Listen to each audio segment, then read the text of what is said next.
De La Cruz, bakit ang baba ng score mo? Ano ba talaga nangyayari sa'yo? Tsaka teka nga. Bakit may sugat siyang mukha mo? Nakikipagbasag ulo ka ba? Ha? Kaya ang mababa ng mga scores mo, De La Cruz? Oras na malaman ko, De La Cruz, na nakikipag-away ka.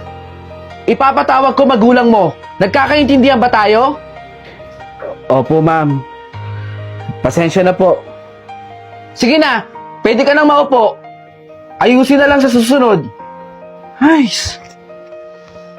Hoy, De La Cruz, kung gusto mong makipag-away, sabihin mo sa akin, ha?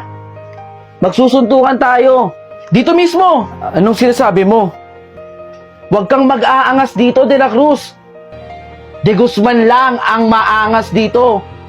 Tama na, De Guzman. Isa pa, De La Cruz, ha? Namumuro ka sa akin. Dudurugin ko yung mukha mo. Pwe!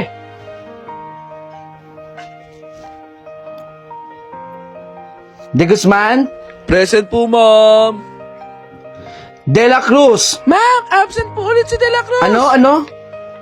Wala na naman si De La Cruz. Baka nakipag-away na naman, ma'am. Ano ba nangyayari doon? May alam ba kayo? Wala po, ma'am. Hindi rin po namin alam, ma'am. Okay, sige. Pupuntahan ko na lang doon. Magandang araw ho. Alam niyo ba kung saan dito nakatira si De La Cruz? Dire-diretso nyo lang yan, ma'am. Tapos makikita nyo po yung puting pintuan. Yun na po Ay, yun.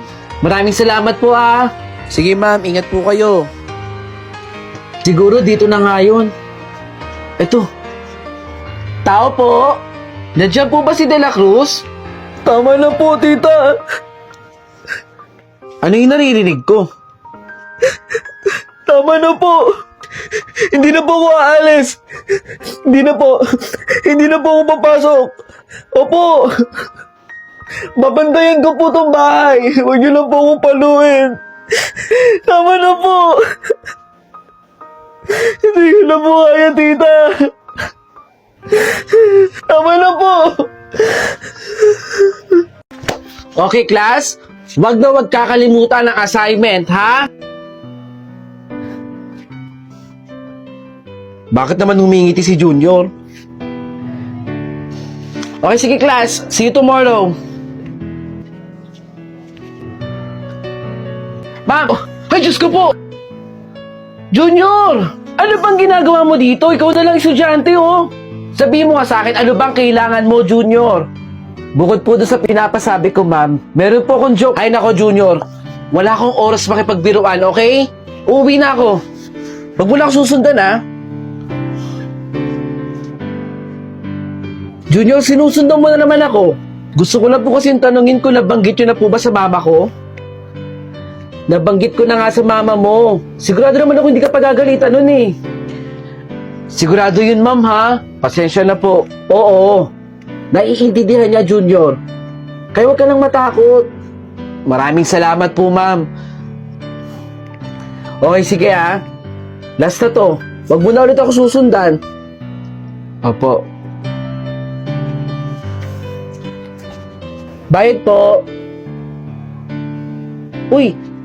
Mami! Uy! Ma'am! Ikaw ho pala yan. Saan ho kayo pupunta? Dyan lang ho kay Junior. O sige po. Mag-ingat ho kayo ha. Salamat po. Kayo rin ho ha. Mag-ingat po kayo. Para na po. Junior. Galing dito yung nanay mo ah. Humihingi ako ng pasensya sa'yo. Kung nailigtasan talaga kita noon, edi sana estudyante pa rin kita hanggang ngayon. Huwag ka mag-alala. Sinasabi ko lahat sa nanay mo, yung mga nais mong sabihin sa kanya. At alam ko, mahal na mahal ka ng nanay mo, Junior.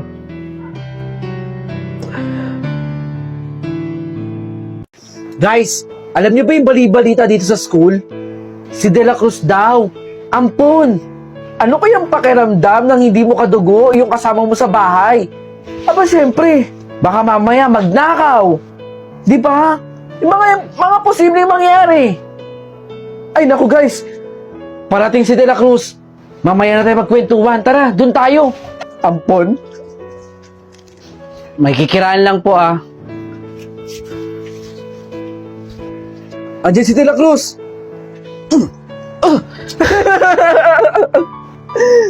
De La Cruz! De Guzman! Yung nanay mo, oh. Ay, mali.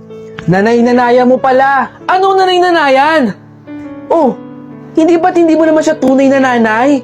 Di mo ba alam? Bali-balita dito sa school na ampon ka daw. Eh ano naman kung ampon? May problema ba doon, Di Guzman? Wala naman.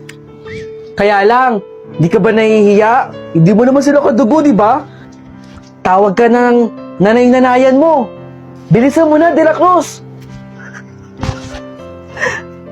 Okay, class? Gagawa kayo ng letter para sa mga nanay nyo dahil sa celebration ng Mother's Day. Okay ba? Paano naman po si De La Cruz? Eh, yung nanay-nanayan niya, hindi naman talaga niya tunay na nanay. Pero sa bagay, Mother's Day naman, pwede na din De La Cruz.